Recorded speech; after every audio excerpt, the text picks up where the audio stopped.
Here is a basic market analysis for Trigger Happy Production 2020 and beyond.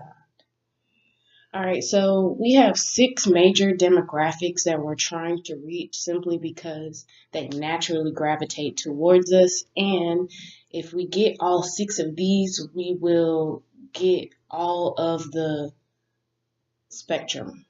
So we have preteen black girls in elementary and middle school, mostly from Atlanta, Georgia, um, low income housing. That's going to make up about 170,000 of our people. You know, she's the inspiration for our books. She's the one that's going to read what we have and make an artist out of herself entrepreneurially. Then we have teenage white boys apprenticing to run the family neighborhood business, also in Georgia. That's going to be about 1 million residents. He's the basis for our syllabus to our school. So our location transformation program is based off of what would a young white teenage male from Georgia about to take on his own business, what would he lack? What would he not know? What would he already have? And what would appeal to him to teach him those things or give it to him? That would be the location transformation service, the ideal customer. Then we have young adult Latina women from lower middle class households working service industry jobs from the whole Southeast U.S. region, and that makes up about 3 million people. She's the target viewer for our movies and series. So that's what most of our plots will revolve around women like her. Not quite a Tyler Perry feel, but adult fiction sells. And I'm a young adult. I'm not quite Latina, but I can relate a lot from having those experiences. Um, Adult Asian men from middle class households working factory jobs across the U.S., which make up about 9 million of its residents. He's the inspiration for our app collection and gift shop.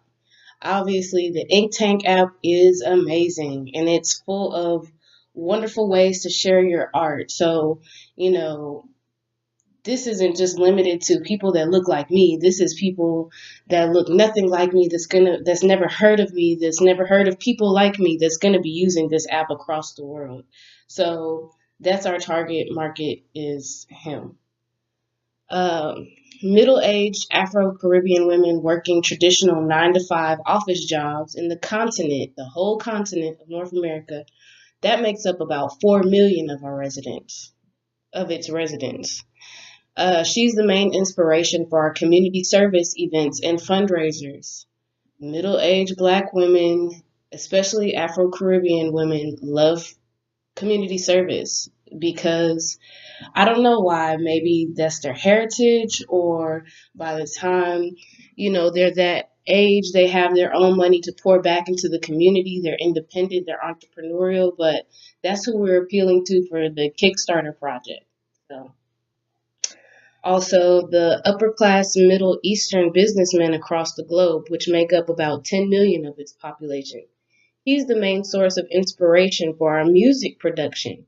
You'd be surprised what type of twists we intentionally include in our music, because we're not just trying to reach the US, we're trying to reach the globe, as I said before, not just with our apps, but with our music. Uh, Everybody that speaks English is not the only people who listen to music that's in English. Our market expands to everyone that listens to, Caribbean, kind of less Western, more Eastern feel of music. And that's where rap as a whole is going anyway. Not just rap, but pop and rock and roll. So that was just a little pointer in who the main people were trying to reach are. Here's some stats for you. This is according to Random House.